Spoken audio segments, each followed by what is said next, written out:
Aprenda agora mais uma verdade preciosa da Palavra de Deus, ensinada pelo pastor Augustus Nicodemos.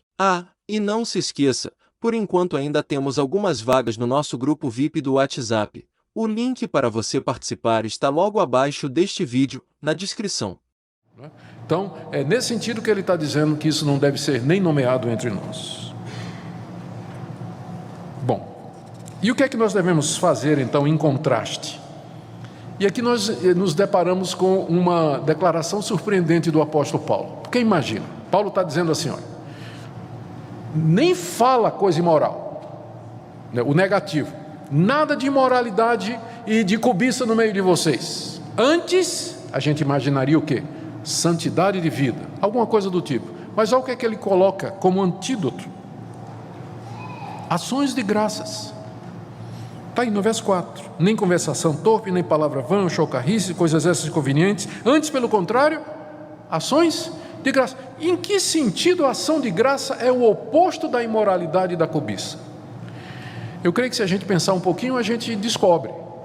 Ação de graça significa atitudes de gratidão. O nome já está dizendo, né?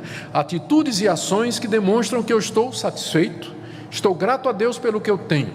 É a maneira de viver de uma pessoa que está feliz com o que ele é, com o que ele tem, está satisfeito, agradece a Deus o carrinho dele, agradece a Deus a esposa que Deus lhe deu, agradece a Deus o emprego que ele tem, agradece a Deus a cara feia que ele tem.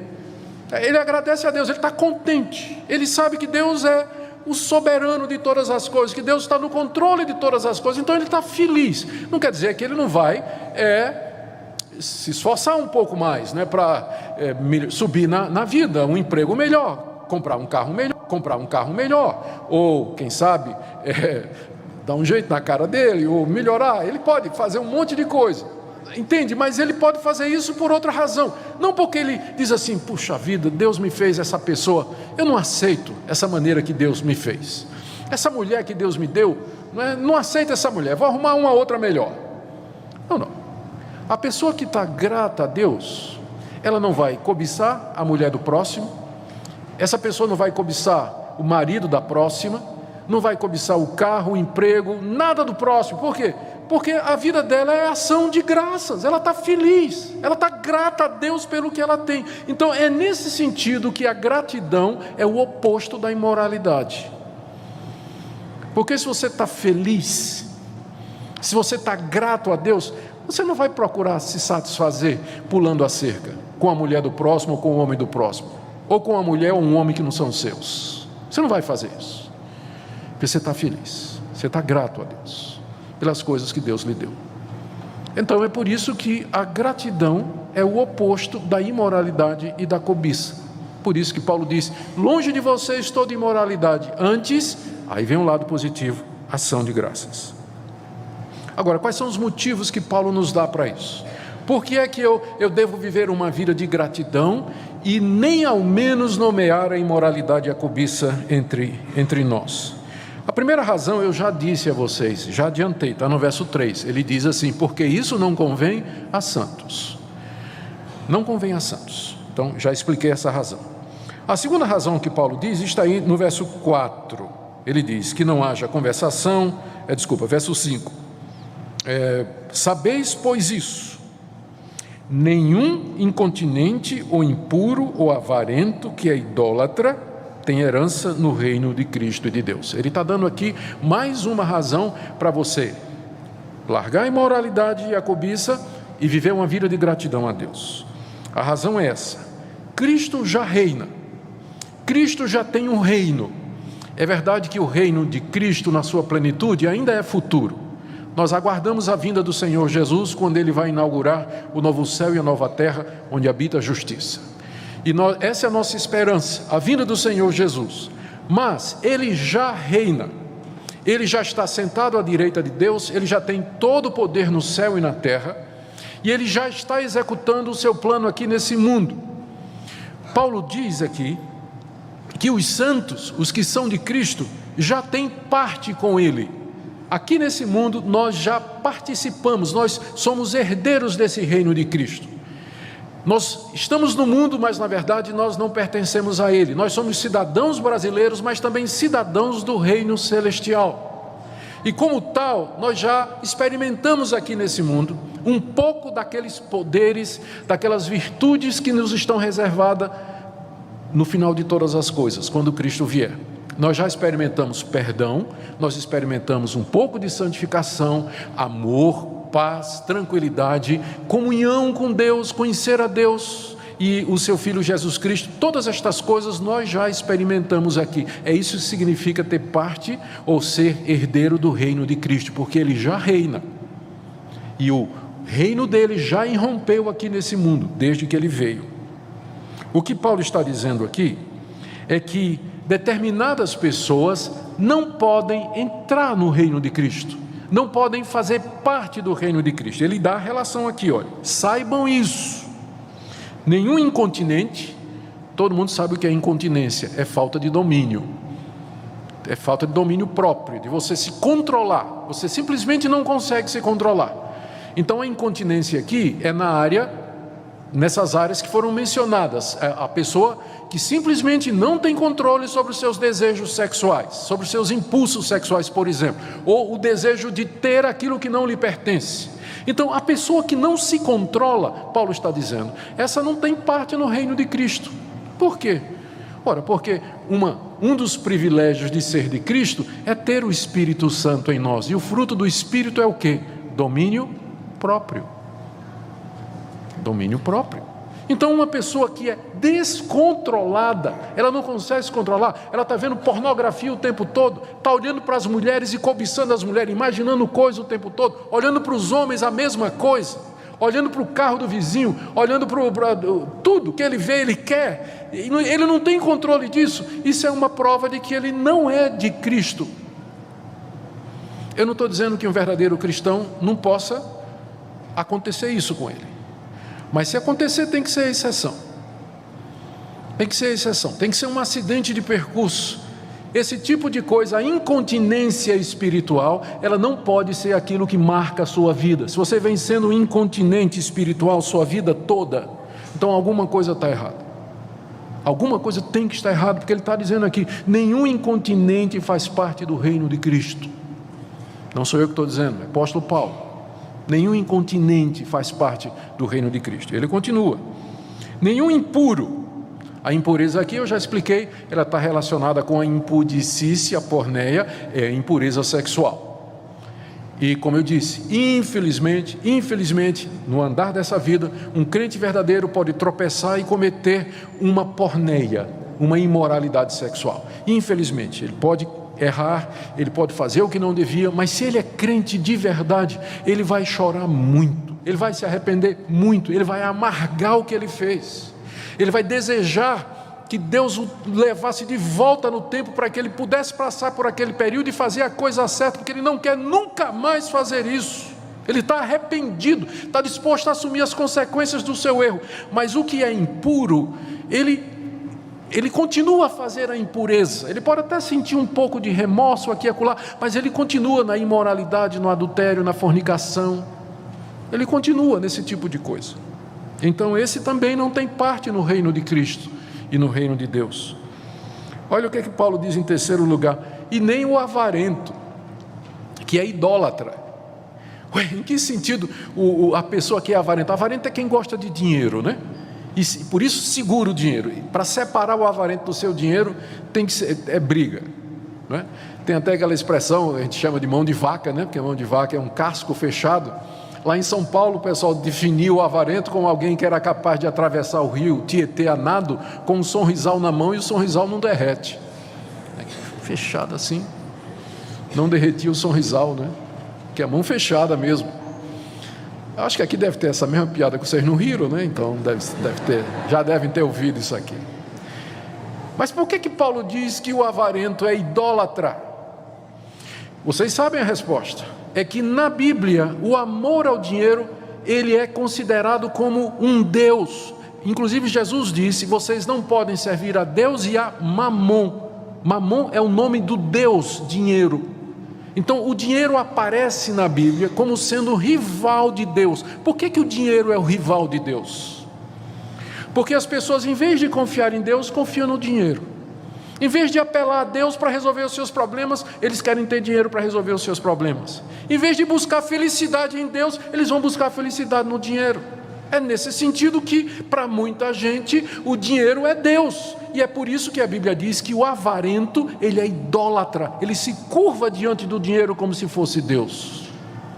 Então, se a sua atitude é essa, você pode até professar o cristianismo, se dizer cristão, mas se você sabe que sua vida é assim, gira em torno do dinheiro, você espera dinheiro para ser feliz, para resolver seus problemas, realizar seus desejos, para se sentir seguro. Eu não estou dizendo que a gente não precisa de dinheiro, gente. Mas eu estou dizendo, me referindo àquelas pessoas que fazem do dinheiro a sua fonte de confiança, de esperança e de felicidade aqui nesse mundo. Isso é idolatria. E Paulo está dizendo aqui que o avarento, ou seja, aquela pessoa que ama o dinheiro a ponto de fazer do dinheiro um ídolo, esse também não tem parte no reino de Cristo e no reino de Deus. É o que diz o verso 5. Então, se você quer uma razão para abandonar a cobiça, a avareza e a imoralidade e viver uma vida de gratidão pelo que você tem, está aqui essa razão. Quem pratica estas coisas não faz parte do reino de Cristo, não vai entrar no reino de Deus. Quem vive desta forma, sem controle na área sexual e nessa área também do dinheiro, fazendo o dinheiro um ídolo e um Deus, esse não tem parte no reino de Deus. Mas deixe-me colocar aqui a última razão que Paulo coloca. E eu tenho a impressão que Paulo não leu os livros de psicologia moderna, porque se ele tivesse lido, ele não faria nada do que ele fez aqui. Porque ele está assustando as pessoas com o inferno. Tem uma coisa mais politicamente incorreta do que essa hoje? Pastor, não prega sobre o inferno não, porque aí vai assustar as pessoas vão querer ser salvas para não ir para o inferno. Já conhece essas teorias modernas? O pessoal não falar de inferno, falar da ira de Deus, falar de castigo, pastor. Aí o pessoal vem para a igreja tudo com medo, ninguém quer ir para o inferno, quer todo mundo ir para o céu. Eu prefiro que você vá para o céu assustado do que você ir para o inferno pensando que está tudo bem com você. Porque a razão que Paulo está dando aqui, para você se arrepender e vir a Cristo, é exatamente essa. Porque se você não fizer isso, a ira de Deus vem sobre você. Verso 6. Ninguém vos engane com palavras vãs, porque por estas coisas vem a ira de Deus sobre os filhos da desobediência. Esse é um engano que está presente na história da igreja já há muito tempo. As pessoas pensarem que porque estão na igreja, foram batizadas, fizeram profissão de fé, que aí elas podem continuar nos seus pecados e não sofrer a consequência deles. Às vezes se defendendo ou argumentando assim, não, eu fui eleito, ou eu já fui justificado, então Deus é amor, ou no fim vai dar tudo certo, ou tem gente pior do que eu. As desculpas são muitas. Não se engane com nenhuma delas. Não se engane pensando que todos são filhos de Deus, porque aqui nessa passagem Paulo menciona filhos da desobediência, que são pessoas que vivem na prática da desobediência, aprenderam com seus pais e continuam da mesma forma, desobedecendo a Deus, quebrando a lei de Deus. Não é todo mundo que é filho de Deus, ninguém engane você dizendo, é todo mundo filho de Deus e no final vai ser todo mundo salvo. Não se engane, porque Deus vai castigar os filhos da desobediência. Também não se engane dizendo assim, Deus é amor, Deus não se ira.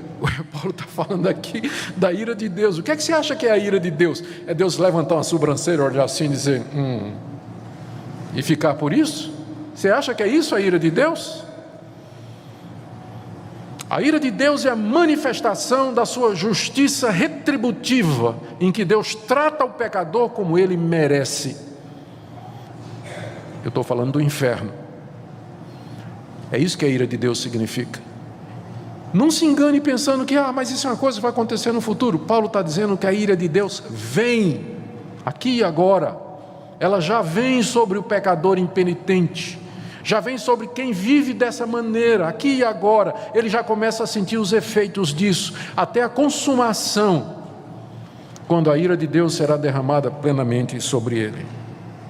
Portanto, querido, Ninguém engane você. Não se deixe enganar com esse discurso de que você pode continuar a viver na prática da imoralidade, do adultério, da fornicação, da cobiça, da inveja, da maledicência. Ninguém engane você com essas palavras. Você pode continuar a viver do mesmo jeito, porque é pela graça. Deus é amor, Deus não castiga ninguém. Não se engane. Não se engane. A ira de Deus vem para quem pratica estas coisas. Eu preciso terminar fazendo uma distinção aqui. A distinção é entre o crente verdadeiro, que às vezes pode cometer esse tipo de coisa, e aquele que vive na prática dessas coisas.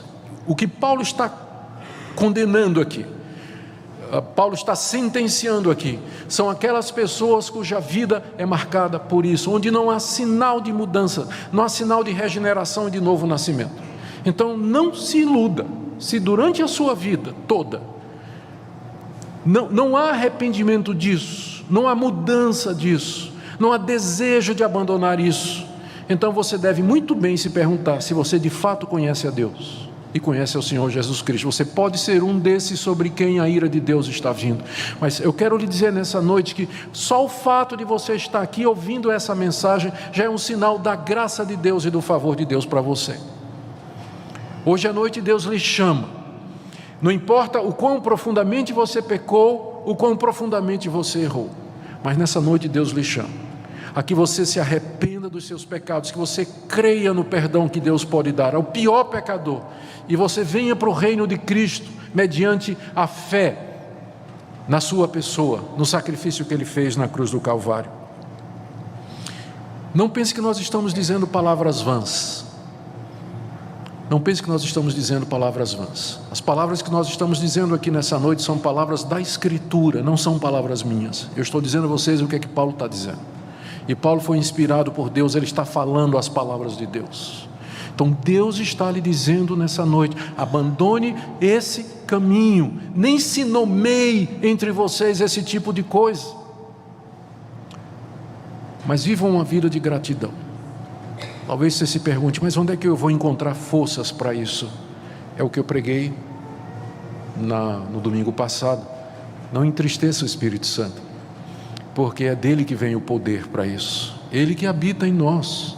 Deus nos deu o Espírito Santo exatamente para isso, para que nós tivéssemos poder para dizer não às chocarrices, às palavras injustas, impuras, e dizer palavras que edificam, e fazer aquilo que é correto. Se você de fato se arrepender e buscar a plenitude do Espírito de Deus e se submeter a Ele, eu digo a você nessa noite, em nome do Senhor Jesus, que Deus vai lhe dar o poder para você se levantar, para você quebrar esse hábito pecaminoso, para que você de fato viva uma vida para Ele. Que Deus queira aplicar essa palavra, meus irmãos, ao nosso coração. Que Deus nos dê a graça de sermos conhecidos como o povo que pratica o bem, que vive uma vida reta, uma vida de amor, uma vida de compaixão, uma vida de bênção para outras pessoas. Isso somente é possível quando nós dizemos não para a porneia e a cobiça e dizemos sim para uma vida de gratidão ao nosso Deus. Que Ele nos abençoe. Amém. Gostou deste conteúdo? Dê seu like e se inscreva neste canal para receber mais vídeos como esse. Um grande abraço, que Deus abençoe você e a sua família.